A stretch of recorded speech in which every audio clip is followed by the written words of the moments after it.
falar de mais threads? Então tá. Bom, fiz uma brincadeira no início, né, de que a Meta está patrocinando aqui a BrasilJS para que a gente fale do threads toda semana. Daqui a pouco a Meta vai pagar a gente para parar de falar do threads. Para de falar mal da minha rede social. Muito que o Mark Zuckerberg está se importando, né, com o que a BrasilJS está falando aí do threads. Mas, enfim, a gente já falou aí quando lançou, depois na primeira semana já teve um monte de problema, um monte de questionamento, a gente falou também sobre problemas de acessibilidade que o Threads tinha, né, semana passada, que a gente trouxe lá o artigo do Reinaldo.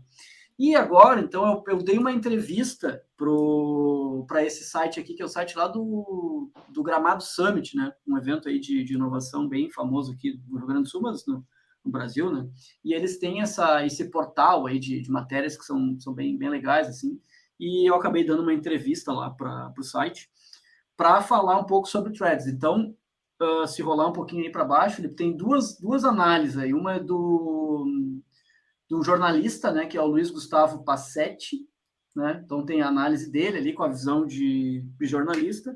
E um pouquinho mais para baixo tem a minha análise, então, onde eu falo um pouquinho sobre algumas coisas, assim, acho que vale destacar aqui, a gente até falou, né, mas que tem uma questão que, tipo, agora o Threads não é nada inovador, né, é só mais uma rede social, muito parecida com o Twitter, inclusive, com o lance dos algoritmos de timelines cronológicas que se inspira no TikTok, no próprio Instagram, né, e não tem grandes inovações, mas tem as promessas de inovações, né? Como, por exemplo, se basear num protocolo aí um protocolo descentralizado, né? Que possibilite que, sei lá, a gente consiga se conectar via threads com o Twitter, por exemplo, né? Caso o Twitter implementasse, né?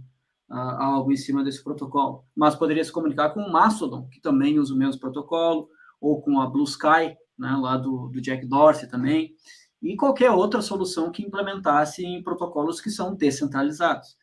Isso eu vejo com bons olhos, assim, né? Se de fato o Threads implementar isso, né? Porque até o que a gente tem até agora é só a promessa dizendo que vamos fazer, vai ser assim, né? Só que tem todas as complicações de redes descentralizadas, o que é verdade. Então, a pessoa lá que está por trás desse produto falou isso, né? Que, pô, eles tiveram dificuldades técnicas para fazer essa implementação em cima desse protocolo. Eu até acredito, tá? Porque eu acompanho bastante essas redes descentralizadas e é complexo mesmo fazer uma rede social em cima de um protocolo descentralizado, né? Como o Manyverse e várias outras soluções semelhantes. Então, eu falo um pouquinho sobre isso, sim, né? Também falo, obviamente, sobre a parte aí que a gente comentou aqui também na BrasilTS Week, sobre disseminação de notícias falsas, incitação ao ódio, tudo isso que já é padrão, né, numa rede social, infelizmente, a Meta meio que não se importa, assim, né? Lançar uma rede social que não tem muito, tipo, a grana que a Meta tem, que não é pouca, eles investem em outra coisa, né? Não investem numa solução aí para que tenha uma moderação melhor, alguma coisa assim. Então, quem quiser dar uma lida, eu falo um pouquinho sobre isso dentro desse artigo. Tem algum comentário aí, Felipe? Eu achei que eu ia falar no mudo, não tô no mudo. Não. Deixa eu botar aqui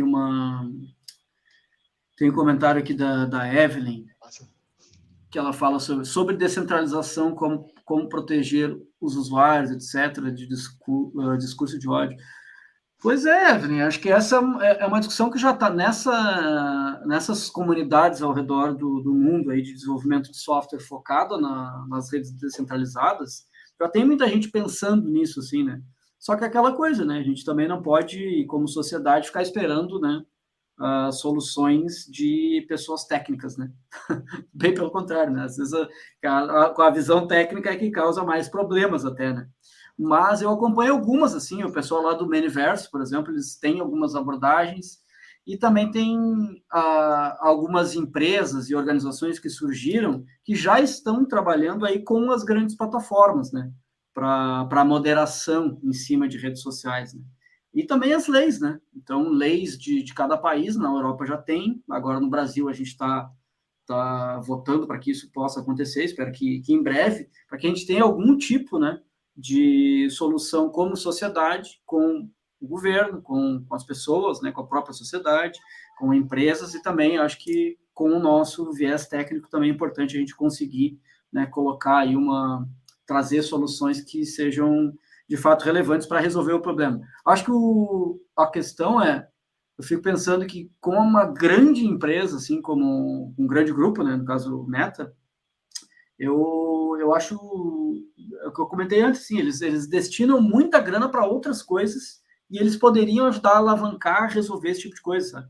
Então, se for ver as soluções que eles estão fazendo, é normalmente botando grana em agências, né, que fazem a moderação, né? Eles dizem, não, isso é muito difícil de fazer. Com o Threads, eles fizeram isso, né? Ah, não, isso aqui a gente não vai fazer, isso aqui é muito complexo. E aí eles contratam agências e tal para que tenha ali algum tipo de moderação. Então, é uma pena, sim, porque se tem alguém com capacidade, dinheiro para desenvolver, seja tecnologia, ou seja, né, alguma força para que a gente não tenha mais isso, são essas grandes empresas. Né? E a gente vê o contrário, né? Como todo o lobby que rolou para derrubar a PL de fake news aqui no Brasil. Então, é complexo mesmo. Mas o comentário da Evelyn também tem muito a ver ali que ela comentou, né, sobre a moderação ser centralizada, né?